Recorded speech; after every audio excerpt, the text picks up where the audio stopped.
South Point Casino has plenty of attractions for the whole family. Catch a movie. Our 16-screen movie theater includes 2 XD Extreme screens for the ultimate in viewing, sound, and luxury. After the show, treat the family to a variety of treats at our old-fashioned ice cream parlor, Kate's Corner. We scoop up a variety of creamy concoctions, including smoothies, hand-dipped cones, milkshakes, malts, sodas, and sundaes. At Kate's, there's something for everyone. And if you've still got time to spare, our bowling center might be right up your alley. Voted Best of Las Vegas, it's a great place for friends and family fun. 64 lanes, a pro shop, snack bar, and arcade.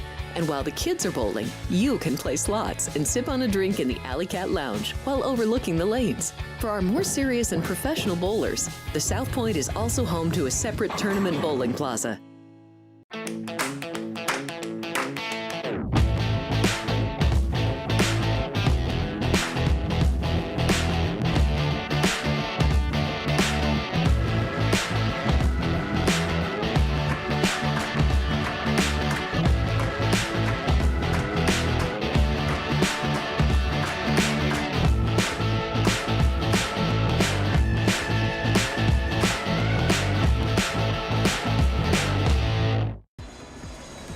Heading to Las Vegas to catch the action at Allegiant Stadium?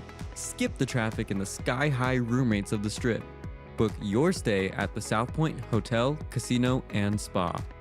The South Point is located just 7 miles away from the stadium, and it's a quick trip up the freeway, making it an affordable rideshare or taxi ride. And don't worry about getting here when you land in Vegas. We offer a convenient airport shuttle to get your getaway off to a stress-free start. Shuttles are also available on Raider game days for a small fee. So whether you're rooting for your team or seeing your favorite band in concert at Allegiant Stadium, South Point Hotel, Casino, and Spa is your ticket to all the excitement.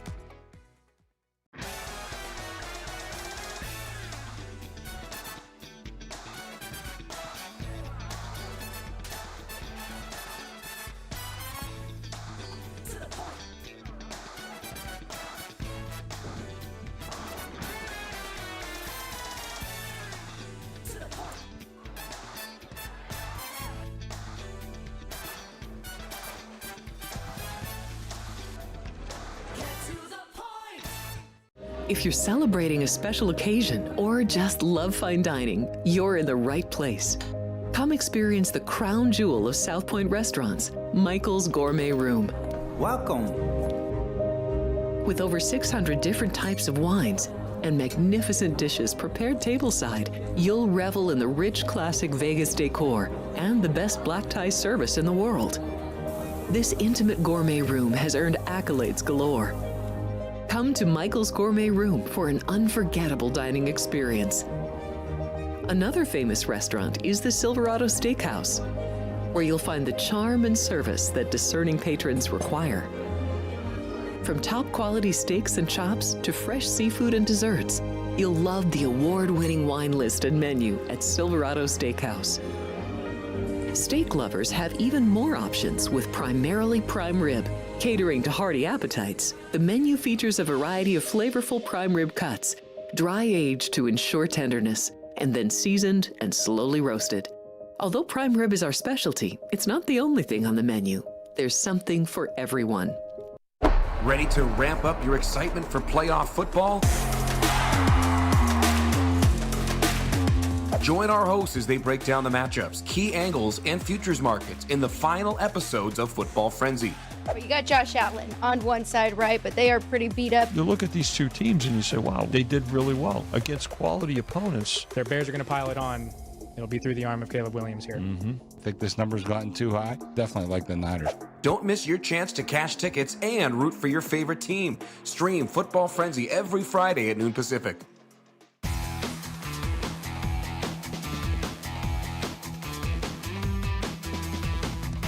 Here we go. Welcome in, everybody. Happy Hump Day, January 21st. Before I forget, my nephew's birthday. Happy birthday, Alonzo.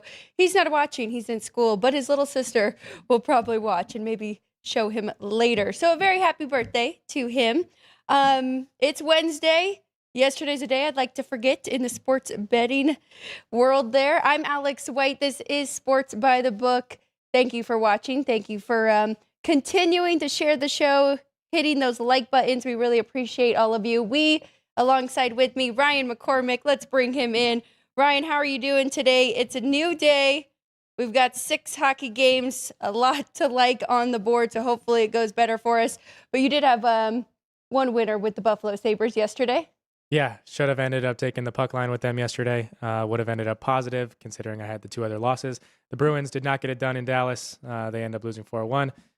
Dallas covers the puck line there. And then I also took a shot with the overtime in Ottawa and Columbus. And then Elvis Merzlikins leaves after the first period with illness. Jet Greaves is not able to stop 2 more goals. So Ottawa ends up covering the puck line there. So if you listened to when I spotted it, talking about the game, the road team won every one of the matchups between those two, also covered the puck line in every one of the matchups between those two. So if you listen to that one instead of me trying to go for the draw there, hopefully it paid off for you. But we'll get into our kind of recap presented by the South Point Sportsbook. All these trends or results from yesterday are based off closing odds here at the South Point Hotel and Casino. So NBA, we'll start with the hardwood. NBA favorites 5-2 straight up and against the spread yesterday, and totals also went 5-2, 5 overs, 2 unders there in the NBA. Talking about men's college basketball, favorites 26-8 straight up, 14-18-2 against the spread. Good day to take the dogs on spread there. And totals 13-21, 13 overs, 21 unders. And UNLV pulls off the upset in Utah State. They were 17 when we talked about it in the show yesterday. Ended up closing as 15.5-point underdogs here at the South Point, and they went outright by 10. A 10-1 underdog when we talked about it, closed at plus 950, but they covered the margin by 25.5 points there in Utah State. And then going to the NHL, the 8 games. Let's count down 7, 6, 5. 8 games yesterday in the NHL, 5-2-1 straight up. 5 puck lines were covered, 1 reverse puck line covered, and 4-4 were the totals yesterday on the ice. Yes, very big win for UNLV. They took advantage. It was a bad shooting night for Utah State. Great for the Rebels. 50% from the field, 50% from 3, and really, really got it done with their foul shots there. So good win for the Rebels. I turned on the game 3 minutes to go. Got to listen to Matt Neverett, who will be joining us tomorrow. We'll get his reaction from being there and calling that game. First time since 2018, I believe, beating the Aggies in Utah. So good win for them, definitely. Just kind of recapping my board, you mentioned it. We both like the Bruins on the win streak. Dallas kind of struggling, and Dallas ended up putting 6 up themselves, so kind of killed my under there. And then Jake Allen. Every time I call him Jack, he gets a big win.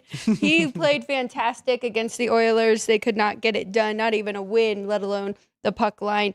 Overs did not get there in college basketball yesterday. Attila mentioned it. Georgia, he said just win a little over. He meant just win a little under because we did have the over in that one. I was praying for a little overtime to help us get there. My only winner, Michigan State, Oregon, staying under that total. But new day, couple college basketball. Let us know in the chat if there's any games that you do want. I'm kind of gun shy when it comes to the totals right now, but there are a couple dogs I do like taking the points.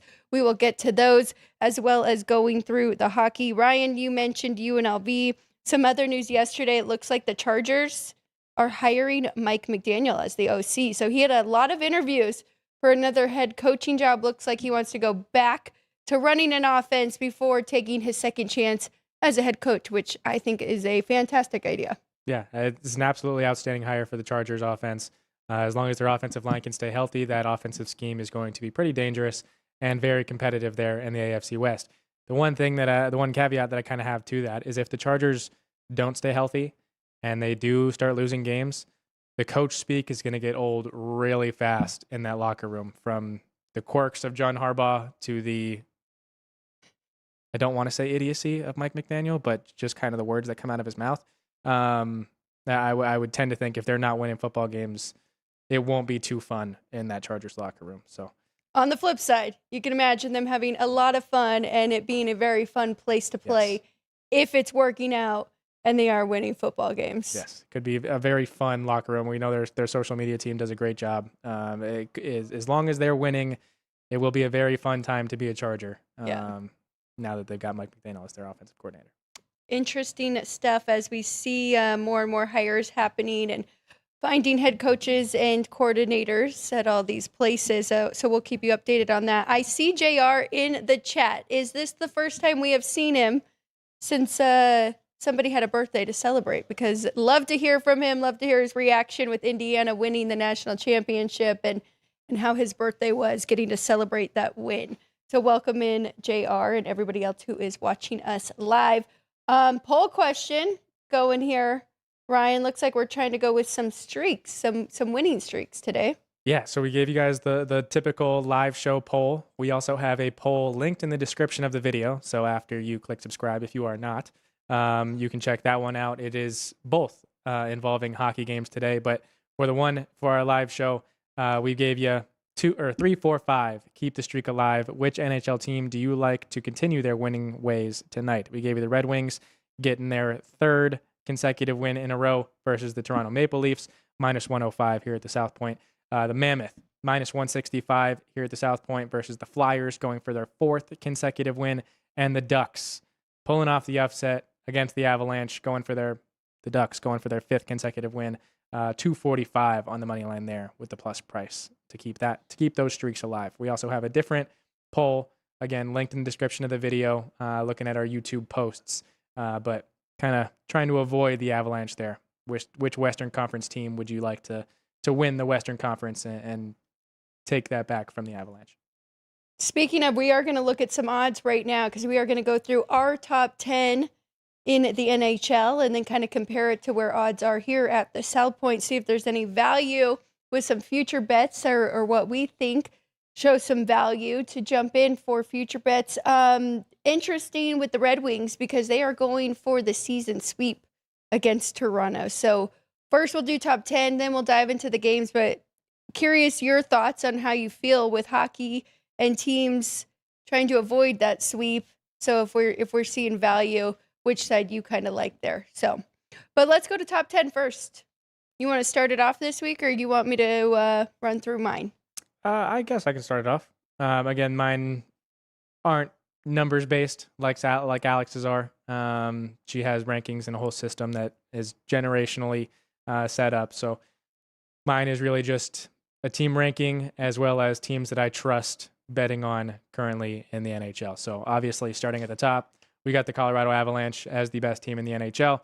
They're the team that I trust the most, backing night in and night out. So we got them, followed by the Tampa Bay Lightning, the Dallas Stars, and the Montreal Canadiens. That top 4 did not change.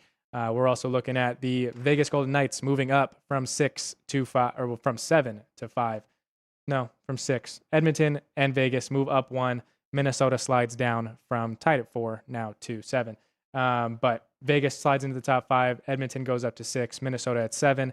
Carolina comes back into the top 10 as Washington, the Capitals, fall out because they have had a fallout of their own and are not looking good right now. But the Red Wings and Bruins remain at 9 and 10. Again, these are teams that I trust backing. So we also got after Alex reveals hers, we'll slide in with the top 10 futures odds to win the Stanley Cup, to where you can kind of compare the values in the rankings and the values of the sports books, and if there's any value on the futures odds. Brian, we should have had our top 10 yesterday. You made the comment that you trusted the Canadiens at home. I was leaning towards the Wild. I stayed off of that one, but you trust them enough to keep them there in the top 4 too. Not quite as high for me, and that's where I'll start. They are 10 for me, but I didn't update these numbers from yesterday's results. So I am curious to see where they do move up. But these bottom 3 all stay the same with the Canadiens and then the Red Wings and then the Capitals. I think any order with those 3, they're kind of right there. But as I mentioned, I was low on the Canadiens yesterday at home with that price, and maybe they will jump ahead of these 2, which I could very well see. I don't know. I'm interested to do that after show. So I'll keep you guys updated on that. But then Dallas Stars, Edmonton Oilers, not much movement there. Stars 7 now. I guess they did move up a little bit last week or move down. I think they moved down. I'm confusing myself with which order I'm going here because let's go back to 1. Colorado, number 1. Tampa Bay jumps Carolina for number 2 for me. I had the Canes at 2 and the Lightning at 3 last week. So 1, 2, 3, but they're all still right there. VGK moves up. The Wild moves down slightly. And then I think the rest, I think my 6 through 10 are all the same, Sean, if I'm not mistaken. So I've got the Oilers, the Stars, the Capitals, the Red Wings, and the Canadiens. That's what it is. I had the Oilers and the Stars switched last week. So with a little bit of struggle, just small, tiny movements there between Edmonton and the Stars. But big win yesterday. So everybody's very close in between my 4 through 10, I would say. Really just those top 3 right now have difference in power rating money-wise for me. And now, Ryan, we can compare it to where the market is and our futures numbers on all of these teams to actually win the Stanley Cup. Yeah, I mean, you kind of talked about me trusting the Canadiens more than I trusted the Wild, who I had tied last week. I also took a chance yesterday with the Bruins going against the Stars. I'm telling you guys, I trust the Stars more, but was taking a chance on the Bruins there because it was a plus price, and I did have some faith in them to get it done, and they didn't. So, but yeah, looking at the futures odds here at the South Point Hotel and Casino, we've got the Avalanche 1 plus 250 to hoist the cup. They are the odds-on favorite, not necessarily minus price, but they are the clear favorite in the NHL. Then we've got the Lightning at 6 to 1, followed by the Hurricanes at 7, the Knights at 8, Panthers at 9. We're kind of expecting that they've got some liability there based on the fact that Florida is not in either of our top 10. Edmonton follows at 6. They are 6 across the board. I won't say all 3, but they are 10 to 1 to win the cup. Then the Stars are 15, tied with the Wild at 15. And then the Kings at 20. I wouldn't play that one. And then the Capitals at 25 to 1. Just thinking that they get things right.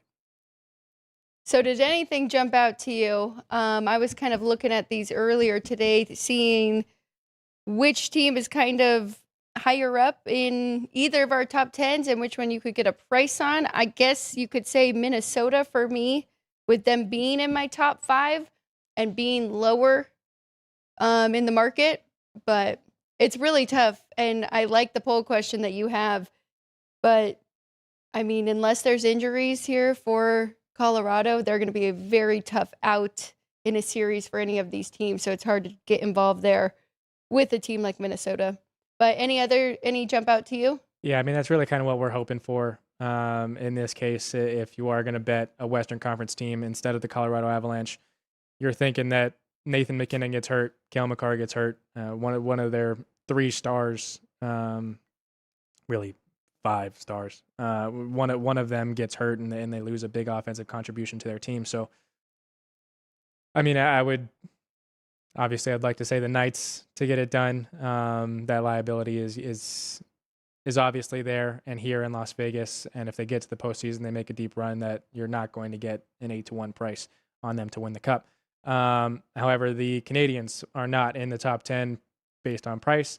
And I kind of think, other than Tampa, the East is kind of wide open. And we talked about yesterday the parity in the NHL, and I think it would be there. So, granted, they are a very young team and don't necessarily have the playoff experience that we've seen kind of dominate the last couple of years and really throughout history. You need to have the postseason experience. You need to be ready for what it takes to go through those hard-fought games in a 7-game series in the NHL.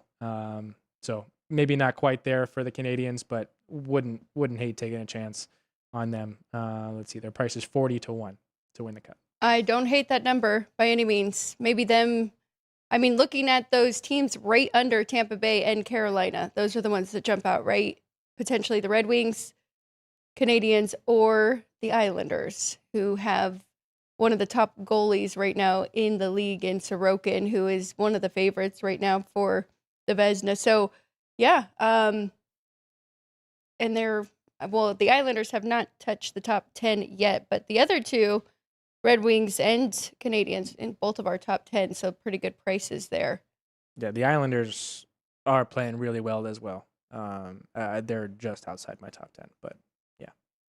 Well, and I will say Florida is just outside my top 10, and I didn't fully add Kachuk back into it, but once he is too, I mean, they're right there, but there's absolutely no value with their number. So, awesome. I'm still kind of just looking down that list. It's incredible how far New Jersey has actually dropped watching them play yesterday against the Islanders. Good point though with Colorado too, because did you see there was a graphic yesterday where Connor McDavid is responsible for 50% of his team's goals. And then right under that is McKinnon, who is a big chunk of that Colorado offense. So that involved like also having an assist on goals. Yeah, Yeah. Okay. Point wise, I guess. Yeah, I mean that definitely makes sense. They're you could say the best two offensive players in the National Hockey League, so that makes a whole lot of sense. We talked last week about Connor McDavid being one of the fastest skaters, the fastest skater in the NHL, and he has, I believe, 90 different spurts of 20 plus miles an hour, and the next closest, he already surpassed last season's total, and we still have almost 30 games left. So he surpassed last season's total, and the next closest guy is still 60 spurts of 20 plus miles an hour, 22 plus miles an hour behind Connor McDavid. So yeah, clearly a stud there in Edmonton. But kind of that all just goes to show how so much falls on him, right? And you brought up the Knights at 8-1. I think that actually is a good price because they do have the depth, and when they went on that win streak there, getting production from a lot of different places, right? Yep. So that makes them a little more valuable, especially looking at the four divisions when it is VGK than Edmonton, and I don't really trust anyone behind either of them. And right now, as a whole team and getting Aiden Hill back, I would definitely trust the Knights. So maybe they could go on a nice little run there. Yeah, you mentioned the key part right there, and that's the man between the pipes, Aiden Hill. And not only him, but kind of getting the rest of the roster healthy. The Knights have been very injury battered this season. So kind of getting guys back, being able to circumvent the cap and put guys on IR and make moves. That's what competitive hockey teams do. We've seen it for the last 10 years. It's not just the Knights, for everybody that wants to hate on them, but you make the moves to make yourself competitive when it comes postseason time, and the Knights are very good at doing that, and they're good at taking care of guys and giving them the rest that they need and up until it comes down to it. And so, we're talking about the Knights at 8-1 to win the Cup. Don't hate it. Right there, looking at the Western Conference standings and seeing Utah and San Jose getting those wild card spots, I would not hate that. I'd like to see both of them playing in the postseason here. If anything, just for experience for the young guys, right? I think that's kind of what San Jose is shooting for, because they're actually making trades, which I don't think they can get it done this year, but kind of trying to stay in that playoff hunt, right, and get them experience. Yep. So, pretty good lineup there. Sean, do we have the Eastern Conference standings and where we're at with those? I know the Capitals have found themselves out now. There it is, the Leafs, Flyers, and Capitals, 3 teams on the outside looking in. Boston and Buffalo right there. Look at the Sabres. What a run that they went on. But you mentioned it yesterday, kind of coming back down to reality. We'll see what they can do in the last, we got like seven games, just little over 10 days here till we have that break. So let's get into today's schedule, though. Let's try and find some best bets and get back on the winning side. Like to hit a round robin today since it's been a few days. So let's get right into it, Ryan. I mentioned it about going for the sweep here. Detroit in Toronto, trying to win 4 this year, and a pretty cheap price on the Maple Leafs at home. What do you think? Yeah, here at the South Point, it is a minus 115 price for the Maple Leafs, 105 for the Red Wings. There are even monies in the market for the Red Wings, but 105 here at the South Point. It is the first of a back-to-back for the Red Wings. They are 6-4 this season on the first game of a back-to-back. They are 3-7 on the second game of a back-to-back, so could be a look to play against them tomorrow. But it is the start of a 3-game road trip in Minnesota tomorrow and then in Winnipeg on Saturday. As Alex had mentioned, Detroit going for the season sweep of 4 games in the year. They won 6-3 in Detroit, 3-2 in Toronto. Those 2 games were both at home and home. They play each other consecutive games with a night in between, trading home sites. And then their most recent matchup was after the Christmas break, a 3-2 overtime win for the Red Wings in Detroit. Detroit is coming off of a 4-3 overtime win in Ottawa. Each of their last 4 wins, they've scored exactly 4 goals.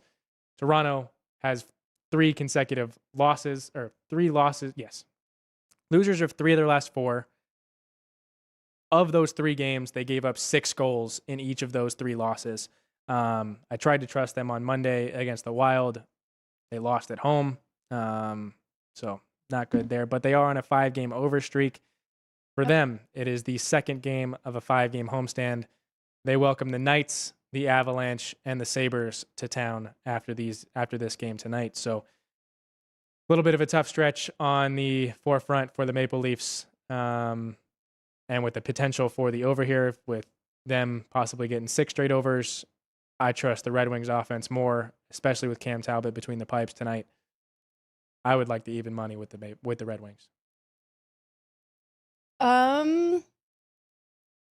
I think it's John Gibson. Is it Gibson? Even better. He's been on a crazy. I was looking at his numbers, Ryan. Maybe not numbers, but wins, because I could only find 3 losses in games that he played going back to November 28th. 3. And it was Carolina. Well, going the 28th of November, it was Tampa Bay. And then it was Carolina. And then it was Pittsburgh in a weird one for them. So his win record right now, so 19-9-1. But really, I mean, he's got to be like 13-2. I didn't go through and count how many games, but so that scares me a little bit. But I like Toronto too. I mean, I think having that motivation to try to avoid the sweep here, I think it's a good price. I made them a higher favorite at home, closer to $1.45, so that's a good 30-cent difference, and I didn't even add any to avoid the sweep.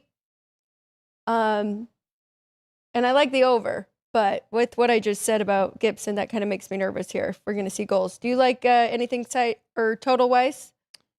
Yeah, I mean, with the potential for goals, I would like the over of 6, especially getting a chance to push there at 6, but laying the 120, I don't hate it. I would just more be inclined to get in the even money with Detroit at a different spot. But when we were starting the season, first half, it was John Gibson, right, that they weren't winning with, and it was Talbot, or was it the opposite? It was opposite. Yeah, it was Talbot that they were losing consecutive games with. Okay, so it doesn't scare you off. You still like it. You're sticking with Toronto. Detroit. Oh, you're on Detroit. That's why you said even better. Okay, I thought you said Toronto.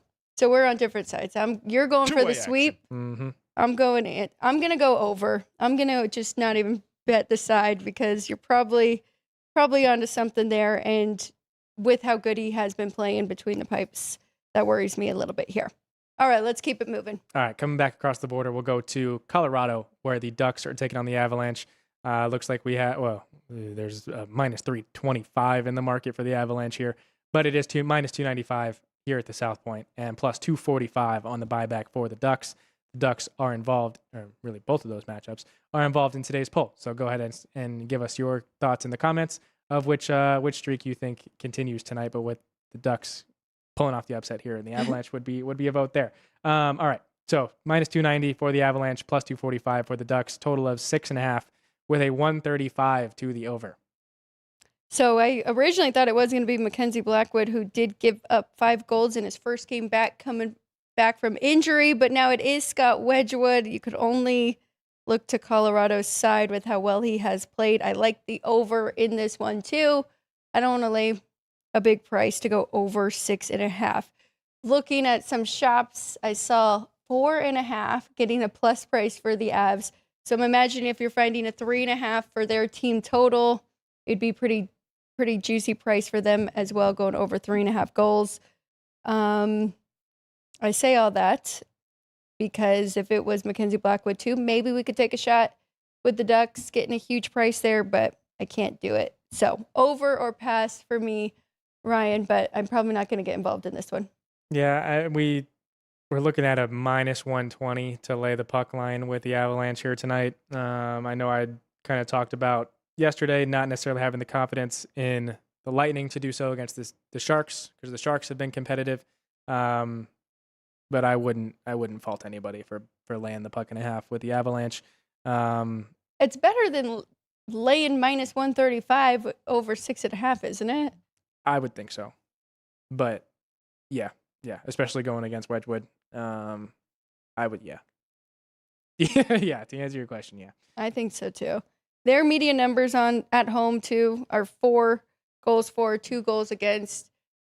I don't know if you have the numbers of them covering the spread and the puck line as favorites, but that media number tells you that they have been winning by 2. Yep. For most of the year. So the notes that I've got on this one, we had mentioned the Ducks have winners of 4 straight. They lost 9 straight games before that, so we're not playing well, and maybe a turn of the tide, but could be a reality check here tonight. So they're now starting a 5-game road trip to finish out the month of January. 8 of those 9 losses in that 9-game losing streak went over. Only 1 of their last 4 of these wins has gone over. It was their most recent one against the Rangers, but they had 3 straight unders before that. It is the 6th of 7 straight home games for the Avalanche. They'll finish the month of January on a 4-game road trip. They avenged their home loss to the Predators, a 7-3 loss, their first regulation loss at home to the Predators, by winning 5-2 against the Capitals. They have not failed to win consecutive games this season. So it would be, if the Ducks do pull off the upset, it would be the first time that only 1 win was sandwiched between 2 losses here for the Avalanche. So they've been really good at keeping the roll going. And so, yeah, you had mentioned maybe the better thing to do instead of taking the over, needing 7. Yeah, the puck and a half with the Avalanche here minus the 120. Yeah, I'm trying to. I mean, I know it's tough. The minus Not 2.5 getting a is plus plus price 130. is only plus 130. Yeah. Wow. Kind of telling though. Yeah, them at home 21-3 as you mentioned, and the Ducks do have a losing record on the road, much better at home. So, all right, let's keep it moving. All right, going a little bit more west to Utah, where the Flyers are taking on the Mammoth. We've got the Mammoth as a minus 165 home favorite here at the South Point, plus 145 on the buyback for the Flyers, and a total of 6 with 110 both ways. Kind of like Utah. Don't really love that price here. But winners of 3 straight, I think they could keep it going. But I really have no strong feeling. I think that number is correct, if not a little high. I have a minus 155 at home, but not enough to get involved on the other side. And it's a little bit of a lean to the under. I've got it 6 under 22 cents here. So a lean, but nothing really. So the Flyers ended a 6-game losing streak with a win here in Vegas, 2-1 against the Knights, a very tight game. But it is the second of a 3-game road trip for them. They are staring down the barrel at the Avalanche on Friday. So I know you got to take it 1 game at a time, but you got to prepare for that one too. Utah, last of a 7-game homestand. They're about to go on a 4-game road trip where they go to Nashville, Tampa, Florida, and Carolina before they finish with a 3-game homestand before the Olympic break. Utah has won 6 of their last 7 of their last 9 since the start of the new year, and they've covered 4 puck lines in this 6-game, now 7th homestand. So I would be looking at them laying the puck and a half. Flyers not playing well, maybe a little bit high off of winning here in Vegas. Mammoth, give them a little bit of reality check in their final game of a really long homestand. I'll take the plus 150 here. Well, great points too. And I believe that was a little bit of a flat spot for Vegas. They didn't come out fast and shooting a whole lot. I think Utah will be doing that. Vegas was kind of okay playing a slugfest against them and did not work out. Very low scoring game, and Flyers got away with one. But yeah, I like that angle a lot. And I think that's a good value price there on Utah. All right, going back up across the border to Calgary, where the Flames are taking on the Penguins. Penguins, a -115 road favorite, -105 for Calgary. Total of 6 with a 115 to the under. I am going to go with this over as well here at 6. I made it 6.5, so getting a little bit of value there. I would also lean to the Flames, but it's not a huge difference. I do have the Penguins favored -105, so not enough there to get involved. You're not even getting a plus price with Calgary, but Pittsburgh, as I adjusted them, increased their number, and then I realized that they have 2 of their best defensemen out. They have 4 total out, so they're going to be without Carlson and Letang, so I'm definitely going with the over here in this one. I think we're going to see some goals. Nothing crazy for median numbers. Pittsburgh, 3 straight overs, but no crazy trends or anything. Just really my number. I think this should be 6.5. And I know Calgary, I mean, even their median number is still 2 goals against at home. But just as of late, the second half of the year, I think that they've been playing a different style. And they've been playing competitive at home. They've actually covered a ton of puck lines, getting the 1.5. So I'm going to go with over 6. Okay. These two teams played 11 days ago in Pittsburgh. Calgary won 2-1 in Pittsburgh. And coincidentally enough, it was the first of a back-to-back for Pittsburgh. They were in Boston the next night, and it's the first of a back-to-back for Pittsburgh tonight as they're in Edmonton tomorrow. So, yeah. Calgary was in the middle of a 5-game road trip then. They had lost 4 straight going in, so they needed a feel-good spot. They won 2-1. Got that. They are in the middle of a 5-game homestand now. They only have 1 road game until the Olympic break. They are in Minnesota a week from now, but they have 5 more home games after tonight. So 6 home games tonight, only 1 more road game before the Olympic break. Going back to Pittsburgh, it's the second game of a 4-game road trip. They are in Vancouver after Edmonton. So in Edmonton tomorrow, Vancouver on Sunday. You mentioned the Penguins playing competitive recently. They have really tight losses. You mentioned the Flames playing competitive recently. I am going to take a chance on this game to go to overtime. I know Calgary just played in an overtime game. It would be the first time all season that they play in consecutive overtime games. But with a matchup 11 days ago being as tight as it was, with how well the Penguins are playing recently, how well the Flames play at home, we're rooting for goals here. Let's just hope it's a 3-3 game going into overtime. Pittsburgh, 11 overtime losses on the year. So yeah, I like it. I didn't realize that they had played in that many. What about this next one? Just finishing up that one, what do you think about the home revenge spot with it being under 2 weeks since they last played? Yeah, I do like that. That would definitely lead me to that side. But they've got Edmonton up next. Yep. Tomorrow. Yep. So that worries me a little bit. Okay. But is that the side you're looking for? Yeah, I would be more inclined to take the Penguins. But I mean, we're past fading the Flames. So. Well, the thing though, really, Ryan, it's been all Vladar, right? I mean, he has been the better of the goalies. So we are getting, Devin Cooley for Calgary. That's why they have been so good. Dustin Wolf has not been great. And he is it confirmed or projected? He is confirmed for tonight. So that helps, definitely. All right. Yeah, we can go up to Seattle now. We do have J-Main asking in the chat who the typical goalie is for the Kraken. We have Grubauer in net tonight. I do believe he was dealing with injury to start the year, so that's why he didn't get as many. That's why he doesn't have as many starts. So yeah.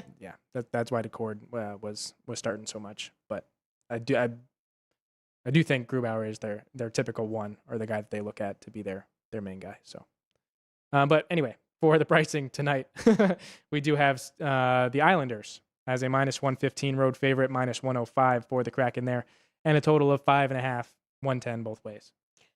I agree with you. He did miss a big chunk between October and November.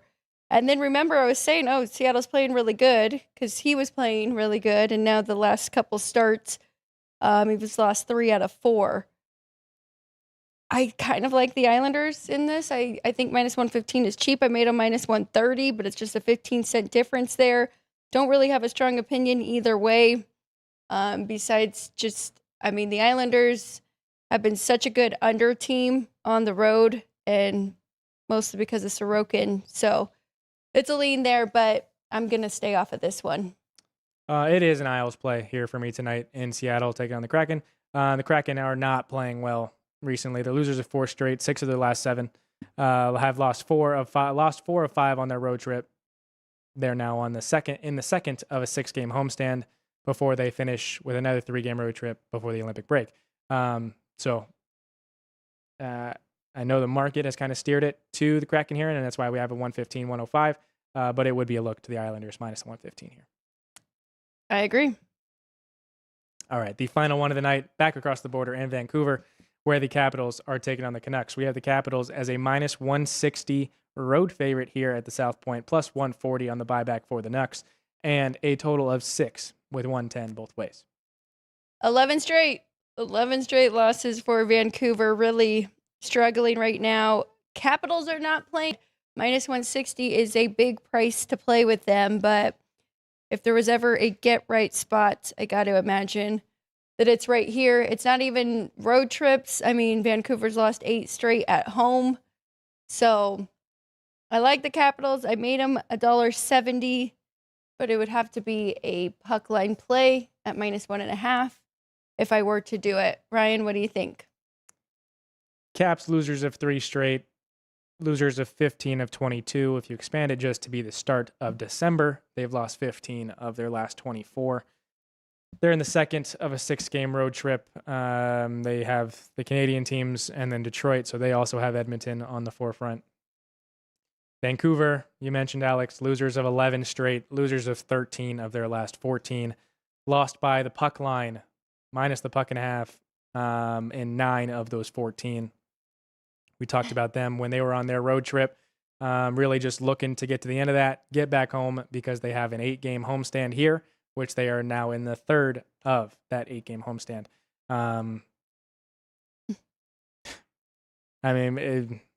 We talk about the Capitals' struggles. The Canucks are really struggling. I wouldn't want to play it plus the 140,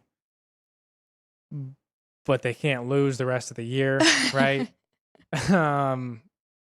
So, I would like to take a chance on the home team here getting right and the Capitals struggling, but with the offensive potential that team has, it's hard to go against them. I just wouldn't want to lay the puck line and need to win by 2 to get the plus price, even though it is a better plus price than taking the Canucks. It's a stay off for me. I would just caution Capitals bettors here tonight. There's definitely going to be a spot. Is this it? So after the Capitals, they've got New Jersey, Pittsburgh, San Jose, Anaheim, and Toronto all at home. Of those teams, Ryan, this might be the spot with how the Caps are playing. Still looks like Tom Wilson will not be back again. Chychrun did just come back a couple games ago, so maybe that starts to pay off here for the Capitals, but it's interesting. I'll probably take a small piece of the Capitals puck line at that plus 160 price just to see if we can get it done and they can get back on the winning side, but nothing confident. All right, it looks like there's a couple requests, so I'm going to pull this computer closer so I can see my... Well, unless you have the chat right there too, Ryan, we can. I'll pull up my basketball sheet. There are 2 dogs I am going with. Oh, thank you. We already got them on the dock. I do like Indiana State catching points tonight against Bradley. These 2 have already played once this year. Home revenge, and it was a triple overtime game. the Indiana State fell short in, so I'm going to take the points here against Bradley from Peoria, Illinois. I've been there before. Yeah, what's the best price I can get? Early on, it was 9. Let me make sure that they are still catching 9. 8.5s now. Okay. There's a spot that's a 7.5, so it's looking like people are On board. yeah, taking it. I will say Bradley has actually been playing some pretty good basketball with only 3 losses since that overtime game, but I still think that they can keep it competitive here. I like that one. Another one I really like, I'm going to West Virginia, playing against the Sun Devils of Arizona State. I like the points in this one as well. West Virginia coming off a good win over Colorado. Let me see if I did have home revenge in this one too. I believe I do. From last year, though. But West Virginia did lose at home at 65-57, was very competitive. I also just think West Virginia is the better team catching 2.5 here. I think with home court, you could make this about pick 'em, but I think that 2.5 is too much. So give me West Virginia plus 2.5. Those are my 2 dogs on the hardwood today. And then going to San Diego State, which was requested. Looks like not Washington State and San Diego. San Diego State and Grand Canyon, right? Yep. 757, 758. Numbers are just right. I make it pick. They've got Grand Canyon 1.5, total 143.5. I've got 146. So not enough to really want to jump in on the over. Trends are right there, 8 and 8 for SDSU with the total 7 and 9. A little bit to the under for Grand Canyon. And against the spread, too, 8 and 8 and 8 and 9 for Grand Canyon. So nothing in that one for me, anyways. Grand Canyon's been playing really good. One of the top already first year here in the Mountain West. We did have 2 more requests from J-Main. We've got Richmond, trying to find that one. Okay. 697, 698. Rhode Island on the road against Richmond. Richmond is a 2-point home favorite and a total of 141.5. And I've got, for this one, Richmond 3.5, total 135.5. So a little bit of an underplay. Rhode Island is 11 and 7 to the under this year. Richmond 9 and 9. Rhode Island also just 7 and 10 against the spread. But yeah, looking through this, a lot of red here. Defensive possession time for Rhode Island. Try to force you into the shot clock. So that could be a good under between Rhode Island and Richmond. But looks like they're taking the points, right? With Rhode Island, that moved from 3 to 2 for Richmond as the favorite. Kind of disagree with that, but. All right, and then one more. This one is in the extra board. It'll be UNCA versus SC Upstate. UNC Asheville versus South Carolina Upstate. We've got Upstate as a 2-point home favorite at the South Point. There are 2.5s and 1.5s in the market, but we sit in the middle here at a 2-point favorite for Upstate.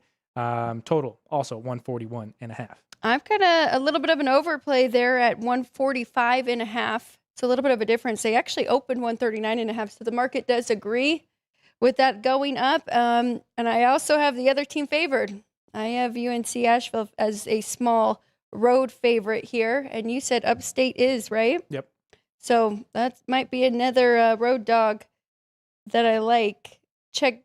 Both of these two are very similar. ATS 8 and 9 and 9 and 8 against the spread, and both of them 9 unders, 8 overs. So market's got a pretty good feel for these two. All right. But maybe I'll add that dog onto my round robin here. But let's take a quick 1-minute break, and then when we get back, let's go through the poll.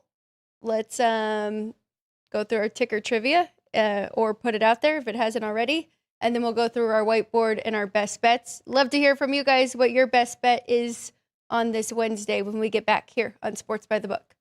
If you're celebrating a special occasion or just love fine dining, you're in the right place. Come experience the crown jewel of South Point restaurants, Michael's Gourmet Room. Welcome. With over 600 different types of wines and magnificent dishes prepared tableside, you'll revel in the rich classic Vegas decor and the best black tie service in the world. This intimate gourmet room has earned accolades galore. Come to Michael's Gourmet Room for an unforgettable dining experience.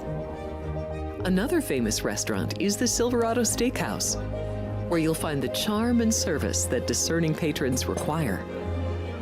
From top quality steaks and chops to fresh seafood and desserts, you'll love the award-winning wine list and menu at Silverado Steakhouse. Steak lovers have even more options with primarily prime rib. Catering to hearty appetites, the menu features a variety of flavorful prime rib cuts, dry-aged to ensure tenderness, and then seasoned and slowly roasted. Although prime rib is our specialty, it's not the only thing on the menu. There's something for everyone. Ready to ramp up your excitement for playoff football? Join our hosts as they break down the matchups, key angles, and futures markets in the final episodes of Football Frenzy. But you got Josh Allen on one side, right? But they are pretty beat up. You look at these two teams and you say, wow, they did really well against quality opponents. Their Bears are going to pile it on. It'll be through the arm of Caleb Williams here. Think this number's gotten too high? Definitely like the Niners. Don't miss your chance to cash tickets and root for your favorite team. Stream Football Frenzy every Friday at noon Pacific.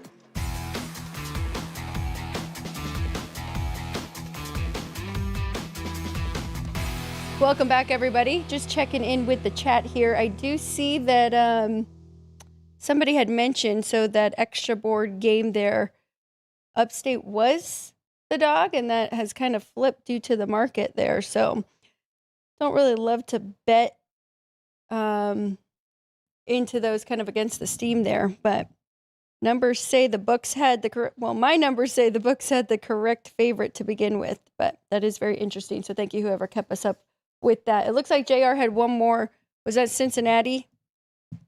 Yeah, he gave out a trend in the Cincinnati-Arizona game. Okay. Cincinnati under 14-4 there to the under in their last 18. Okay. Very good. All right, Ryan, let's go to our poll results. Let's see who everybody thinks is getting the win tonight to keep their streak going. All right. Today's poll, 3, 4, 5, keep the streak alive. Which NHL team do you think continues their winning ways tonight? We gave you the Red Wings on a 2-game win streak, getting their third here tonight.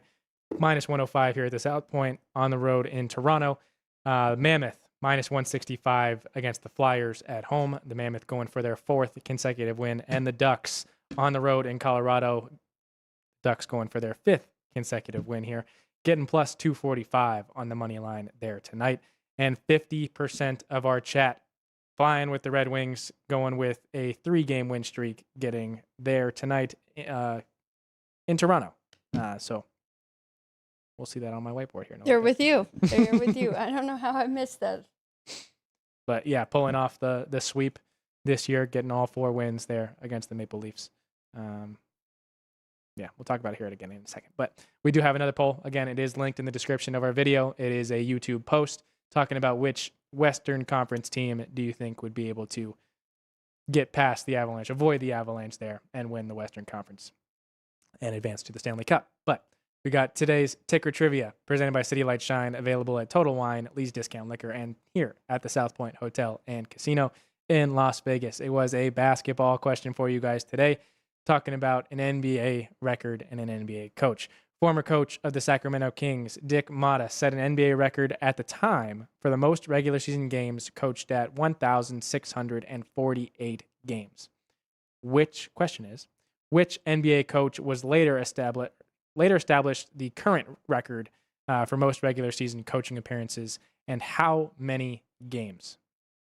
So our Ticker Trivia answer, presented by City Light Shine, atop the all-time list for coaching appearances in the NBA regular season. 3-time Naismith Hall of Famer Lenny Wilkens coached an impressive 2,487 games during a 36-year coaching career. Point guard himself, Wilkens played in the league from 1960 to 1975. Dick Motta coached with the Washington Bullets, now known as the Wizards, to an NBA title in 1978, and Wilkens coached the Seattle Supersonics now the Oklahoma City Thunder, to a victory the following year in 1979. Fittingly, the two coaches faced off against each other in both of those NBA finals. So, Ticker Trivia presented by City Light Shine. The answer was Lenny Wilkens at 2,487 games. 2,487 games coached in the regular season. If anyone got that exact number, hats off to you, because that would be very, very tough. But look, JR just jumped in. I think he saw the answer there. All right, let's go with our best bets, Ryan. And then, and I did want to say, JR is correct. I have that same exact trend there for Cincinnati, 14-4 to the under. Arizona's the other way, though, 11-7 to the over. So we'll see which one gets to dictate the pace there tonight. But I would lean to take in the points. Can the Bearcats keep it close? I don't know. But all right, let's go to best bets. Ryan, what do you say? Tomorrow, we're going to go through both of the conference championship games. We'll have Matt Neverett. We'll have Dwayne Colucci. We'll get everybody's thoughts, everybody's best bets for those two games. Looking ahead, there's some markets out there where you can look at, exactus, obviously, but you can also look at Super Bowl MVP. There's some pretty big numbers out there. I say we hit on that tomorrow if anything jumps out to any of us four. And let's throw it to the chat for them homework for tomorrow. Let us know if they found any that they think are pretty intriguing. The part that stinks is I don't have a FanDuel or some of these other DraftKings that have a lot crazier numbers. But we'll try and find our best with what we got here in Vegas. Yeah. Yeah. Again, those national books, DraftKings and FanDuel, are not allowed in Nevada. So for anybody that says that Vegas rigs the games, Vegas isn't a partner with all these sports leagues. So just keep that in mind the next time you say Vegas rigs games. It's actually DraftKings. We're not getting into that conversation. But yeah, just remember that those two don't have Nevada gaming licenses. So anyway, to our whiteboards. All right, I'll start it off tonight. We'll switch it up. Maybe I did yesterday. Who knows? Okay, I think I did actually.